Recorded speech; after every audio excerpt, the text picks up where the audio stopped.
Shri PP Sawani Vidya Bhavan Hirabag Surat. નમસ્તે વિદ્યાર્થી મિત્રો, હું શ્રી સોલંકી નટુભાઈ, ગુજરાતી વિષયના શિક્ષક, હીરાબાગ શાખાના. વિદ્યાર્થી મિત્રો, આજે આપણે ધોરણ 10 વિષય ગુજરાતી કાવ્ય નંબર 19 એક બપોરે, જેમના લેખક છે રાવજી પટેલ અને કાવ્યનો પ્રકાર છે ઉર્મી કાવ્ય, જેના વિશેનો આપણે પરિચય મેળવીશું, ચર્ચા કરીશું અને તેને સમજીશું. તો વિદ્યાર્થી મિત્રો, આપ સૌ પોતાનું પાઠ્યપુસ્તક ખોલશો, જેના પાના નંબર 123 ઉપર આ સુંદર સરસ મજાનું ઉર્મી કાવ્ય રાવજી પટેલનું આપેલું છે, જે આપણે સમજીશું. સૌપ્રથમ આપણે કવિ પરિચય મેળવીએ. રાવજી પટેલનો જન્મ 15/11/1939, તેમનું મૃત્યુ 10/8/1968. રાવજી છોટાલાલ પટેલનો જન્મ ખેડા જિલ્લાના ડાકોર પાસે વલ્લવપુરાના ખેડૂત પરિવારમાં થયો હતો. તેમનો એકમાત્ર કાવ્ય સંગ્રહ અંગત છે. તેમના ઉર્મી કાવ્યો, ગીતો અને દીર્ઘ કાવ્યોમાં અનેક રંગદર્શી ભાવછટાઓનું ચોટદાર ચિત્રણ થયું છે. 29 વર્ષની યુવાન વયે ટીબીના કારણે તેમનું અકાળે અવસાન થયું. તેમણે અશ્રુઘર, ઝંઝા એમ 2 નોંધપાત્ર નવલકથાઓ પણ આપી છે. વૃત્તિ અને વાર્તા તેમનો વાર્તા સંગ્રહ છે. એક નાનકડા જીવનમાં એમણે ખૂબ સારું કહી શકાય એવું એમણે પોતાનું સાહિત્ય ગુજરાતી ભાષાને અર્પણ કર્યું છે. હવે આપણે એમની કૃતિનો પરિચય મેળવીએ. કૃષિ કવિ તરીકેની રાવજી પટેલની પ્રતિભાને દ્રઢ બનાવતી આ તેમની જાણીતી રચના છે. કટાવ અને મનહર જેવા મિશ્ર છંદમાં અને બોલચાલની લઢણમાં રચાયેલી આ રચનામાં ખેડૂતની એક વેદનાશીલ બપોરનું આલેખન છે. સારસી એ પ્રિયતમા કે પત્નીનું પ્રતીક છે, તો સાથે સાથે એ જીવનનું પણ પ્રતીક બને છે. કાવ્યમાં વપરાયેલા બધા જ શબ્દો ખેડૂત જીવન સાથે જોડાયેલા છે. કાવ્ય નાયકના મનમાં એક એવી વેદના છે, જેના કારણે એને આસપાસના કોઈ કાર્યમાં કે વસ્તુમાં રસ નથી. ટીબીના રોગને કારણે મૃત્યુને નજીક આવતું જોવાના કારણે પણ આ ભાવ વ્યક્ત થયો હોય. છાશ, રોટલો, તમાકુ, તાપણી, મહુડો, આ બધું જ રસથી છલકાતું જગત છે, જેમાં કાવ્ય નાયકને હવે કોઈ રસ નથી રહ્યો. બપોર જીવનના મધ્યાહનનું જ પ્રતીક છે. વસ્તુ જગતના આવા નિરૂપણથી કવિએ કાવ્યને વધારે આસ્વાદ્ય બનાવ્યું છે. વિદ્યાર્થી મિત્રો, હવે આપણે કાવ્ય પઠન કરીએ, જેથી કરીને સુંદર સરસ મજાનું કાવ્ય આપણને સમજાય. મારા ખેતરને શેઢેથી લ્યા ઉડી ગઈ સારસી, માં ડોચકીમાં છાસ પાછી રેડી દે, રોટલાને બાંધી દે, આ ચલમની તમાકુમાં કસ નથી. ઠારી દે આ તાપણીમાં ભારવેલો અગ્નિ, મને મહુડીની છાંય તળે પડી રહેવા દે. ભલે આખું આભરેલી જાય, ગળા સમૂહ ઘાસ ઉગી જાય, અલે એય બળદને હવે હળે જોતરીશ નહીં. મારા ખેતરને શેડેથી લ્યા ઉડી ગઈ સારસી. આવું સુંદર અંગત કાવ્ય સંગ્રહમાંથી તેમનું કાવ્ય છે. આપણે શબ્દનો પરિચય પહેલાં મેળવીએ. શેઢો એટલે બે ખેતર વચ્ચેની હદનો થોડો ખુલ્લો મૂકેલો પટ્ટો.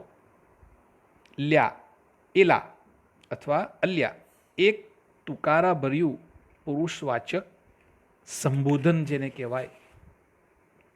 ઢોચકી એટલે દોણી, માટીનું વાસણ. ભારવેલો એટલે ચૂલામાં અગ્નિ ઉપર રાખ વળી તેને સળગતો રાખવો. લ્યા એલા અલ્યા અગ્નિ સમૂહ સમાન. તળે નીચે, નહીં નહીં, છાંય અને છાંયડો. આવા કૃષિ ગામઠી શબ્દો તેમણે કેટલાક ખૂબ સરસ અને ખૂબીથી પકડી લીધા છે, જે કેટલીક બાબત અને કેટલાક ગ્રામ્ય પરિવેશની સાથે સંકળાયેલા છે. વિદ્યાર્થી મિત્રો, આપણે જોઈએ બપોર એટલે બપોરનો મધ્ય ભાગ.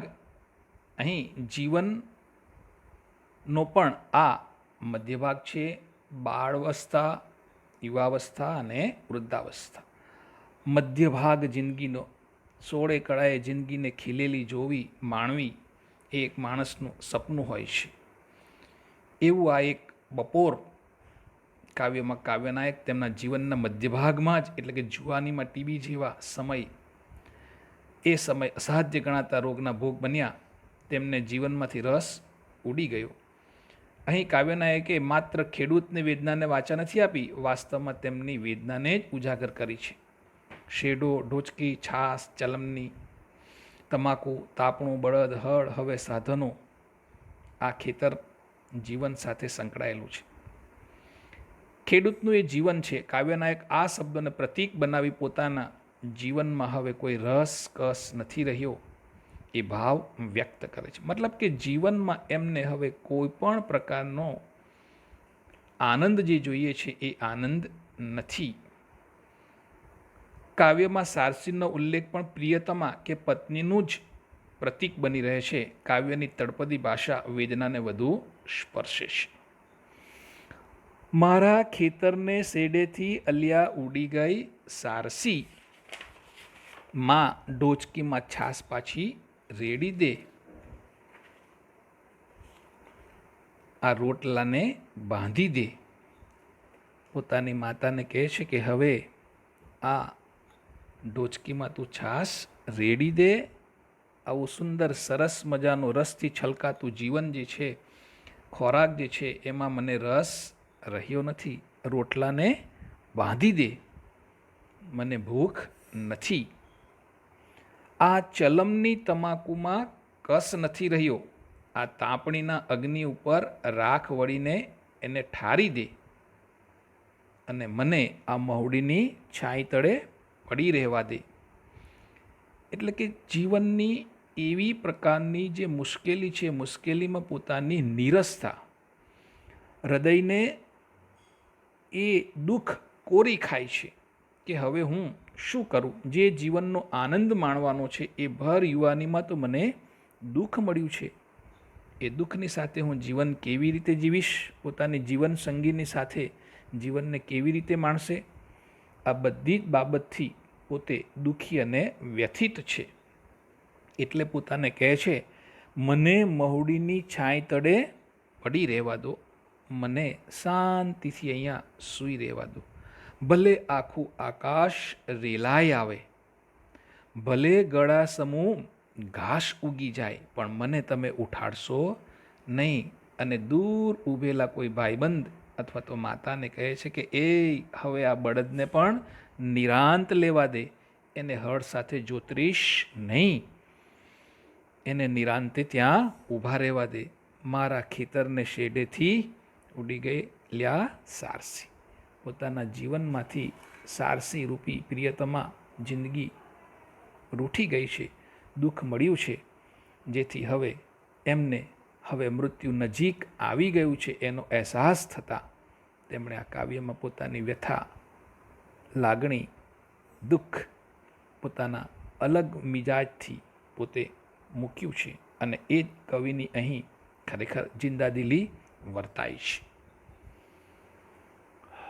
વિદ્યાર્થી મિત્રો, શબ્દની સમજૂતી આપણે સમજ્યા. તળપદા શબ્દો પણ નીચે આપેલા છે, એ તમને અગાઉ યાદી બનાવેલી છે. એ યાદીમાંથી જોઈને ત્યાં વાંચી તેમને નોંધ રાખવા વિનંતી. હવે સ્વાધ્યાય આપેલું છે, એમાં વિકલ્પો છે. હવે આપણા પરીક્ષાના પેપરની પેટર્ન તો બદલાયેલી છે, તમારી સાથે ચર્ચા પણ થયેલી છે કે 1 માર્કનો પ્રશ્ન, ખાલી જગ્યાનો પ્રશ્ન, બરાબર. એટલે આ જે MCQ છે એને આપણે 1 માર્કના પ્રશ્નમાં, 1 વાક્યના પ્રશ્નમાં પણ લઈ શકીએ. ખેતરના શેડે શું બન્યું હતું? તો ખેતરના શેડેથી સારસી ઉડી ગઈ છે. કવિ કયા વૃક્ષની નીચે બેઠા હતા? તો કવિ મહુડીના વૃક્ષ નીચે બેઠા છે. પછીના પ્રશ્ન નંબર 2, એક વાક્યમાં ઉત્તર આપો. ડોચકીમાં છાશ પાછી રેડી દેવાનું કવિ કોને કહે છે? તો કે માતાને કહે છે. કવિ ભારવેલો અગ્નિ ઠારવી દેવાનું કેમ કહે છે? તો કે હવે જિંદગીમાં એમને પોતાને રસ રહ્યો જ નથી, જીવનને માણવાની કોઈ ઈચ્છા જ નથી, તો પછી એને સળગતો રાખવાનો કોઈ મતલબ નથી. પછી તમારા માટે ત્રીજો પ્રશ્ન 2-3 વાક્યનો છે અને ચોથો પ્રશ્ન સૌથી મહત્વનો છે. સારસીના ઉડી જવાથી કવિ ઉપર થયેલી અસર તમારા શબ્દોમાં આલેખો. એ તમારા માટે નિબંધ પ્રકારનો પ્રશ્ન છે અને તેને ખૂબ સરસ રીતે તૈયાર કરવાનો, જેથી કરીને તમને એના વધુમાં વધુ માર્ક્સ મળે.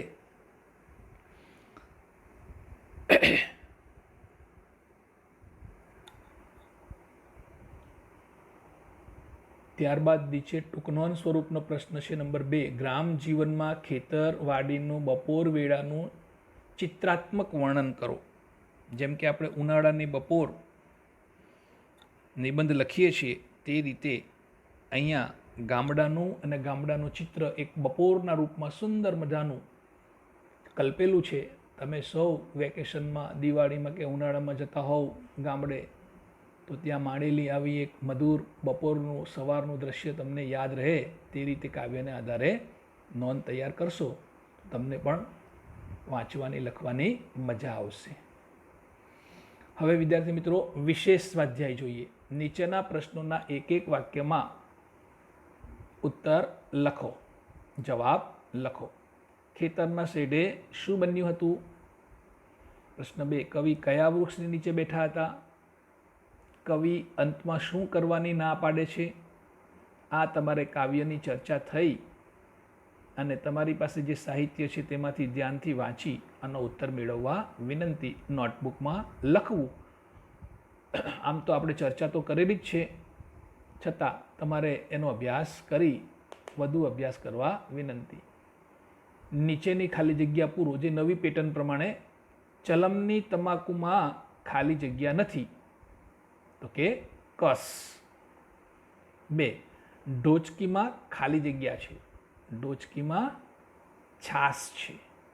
આ એક તમને ઉદાહરણરૂપ 2 ખાલી જગ્યા મૂકી છે, છતાં તમને યોગ્ય લાગે તે રીતે તમે અન્ય સાહિત્યમાંથી એવી આ ખાલી જગ્યા કે 1 માર્કનો પ્રશ્ન કરી શકો છો અને તૈયારી કરી શકો છો. જ્યાં સુધી આ લોકડાઉન છે, આપણે વર્ગમાં પાછા ન મળીએ ત્યાં સુધી આપ સૌએ આ રીતે વિડીયો જોવો, સમજવો અને કોઈ પણ સમસ્યા હોય તો પછી કમેન્ટમાં લખવું, જેથી કરીને અમે એનો નિકાલ કરીશું. અસ્તુ.